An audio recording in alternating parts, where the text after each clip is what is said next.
নমস্কার শ্রোতা বন্ধুরা, কেমন আছো সকলে? আশা করি আমরা যে যেখানেই আছি আপন আপন কর্তব্যগুলোকে ভালোবাসা আর সততার সাথে সম্পূর্ণ করার আপ্রাণ চেষ্টা চালিয়ে যাচ্ছি। আর আমরা আমাদের এই সাধনায় মা বাবার আশীর্বাদে, গুরুদেবের কৃপায় আর পরমেশ্বরের ইচ্ছা অনুসারে সফল হব, তাই তো? তাহলে চলো আজকে জেনে নিই আকাশ আলেয়া কী। তার প্রথম পর্ব পড়ব, লেখক সুকুমার রায়। শুরু করি। মানুষের বুদ্ধিতে আজ পর্যন্ত কত অসংখ্য রকমের আলোর সৃষ্টি হয়েছে, সেই কাঠে ঘষা আগুন থেকে শুরু করে আজকালকার বিদ্যুতের আলো পর্যন্ত যা কিছু হয়েছে তার নাম করতে গেলেও প্রকাণ্ড তালিকা হয়ে পড়ে। সেই কত রকমের তেলের প্রদীপ, কত শত চর্বি বাতি, মোমের বাতি, কত অসংখ্য গ্যাসের আলো, বিদ্যুতের আলো, তার হিসাব রাখে কে? মানুষের তৈরি জিনিসে কাজ চলে ভালো, তাতে আর সন্দেহ নাই।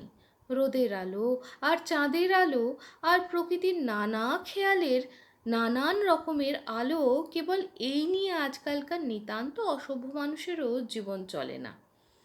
কিন্তু তবু বলতে হয়, এই প্রকৃতির রাজ্যে আমরা যত রকমের আলো দেখি, মানুষের তৈরি এই সব আলো তারই অতি সামান্য নকল মাত্র। সূর্যের কথা ছেড়েই দিলাম, আকাশের মেঘে যে বিদ্যুতের আলো চমকায়, তার সঙ্গে মানুষের কোন ইলেকট্রিক লাইটের তুলনা হয়? সামান্য জোনাকি পোকার গায়ে যে আলো জ্বলে, যাতে গরম হয় না অথচ আলো হয়, মানুষ তার নকলে ঠান্ডা আলো জ্বালাবার জন্য কত চেষ্টা করছে, কিন্তু আজ পর্যন্ত পেরে ওঠেনি। আচ্ছা, এখানে একটা ছোট কথা বলি। আমরা যে টিউবলাইট দেখেছি সেগুলো কিন্তু ঠান্ডা আলো। আচ্ছা, তাহলে এগিয়ে যাই। সূর্যগ্রহণের সময় সূর্যের কিরণ মুকুট হতে যে অদ্ভুত আলো বেরোয়, তার গম্ভীর শোভায় পশু পাখি পর্যন্ত ভয়ে স্তম্ভিত হয়ে যায়। মানুষের মাথায় সেরকম আলোর কল্পনাও আসে না। কিন্তু এই পৃথিবীতে সবচাইতে অদ্ভুত আর সবচাইতে সুন্দর যে আলো, সে হচ্ছে মেরুদেশের আকাশ আলেয়া বা মেরুজ্যোতি। তাকে দেখতে হলে উত্তরে কিংবা দক্ষিণে মেরুর প্রদেশে যেতে হয়। সেখানে শীতকালের রাত্রে মেরুর চারিদিকে কয়েক শত মাইল দূর পর্যন্ত আলোর অতি চমৎকার খেলা চলতে থাকে। শুধু এই আলো দেখবার জন্যই প্রতি বছর কত দূর দেশের কত শত যাত্রী নরওয়ের উত্তরে দুরন্ত শীতের মধ্যে বেড়াতে যায়। চন্দ্র, সূর্য, গ্রহ, নক্ষত্র, এদের আলো কেমন স্থির। তারাগুলো অনেক সময় মিটমিট করে বটে, কিন্তু এলোমেলোভাবে, কেউ নড়ে চড়ে বেড়ায় না। কিন্তু আকাশ আলেয়া বাস্তবিক ওই সুদূর আকাশের জিনিস নয়। তার জন্মস্থানই পৃথিবীর বাতাসেরই চূড়ার উপরে।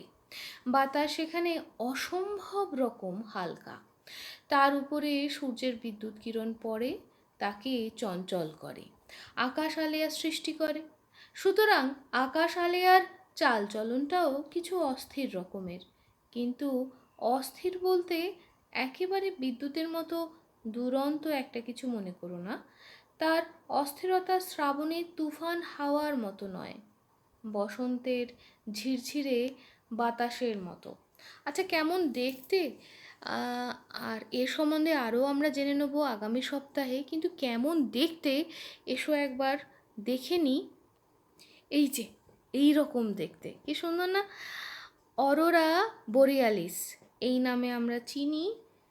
আর এটা কিন্তু পৃথিবীর ম্যাগনেটিক ফিল্ড আর আপার অ্যাটমসফিয়ার, মানে আমাদের যে বায়ুমণ্ডলের উপরের স্তর, যেখানে যেখানে বাতাসের যে মলিকিউলগুলি রয়েছে তার সংখ্যা বা তার ঘনত্ব খুব কম, সেইখানে এটা তৈরি হয়।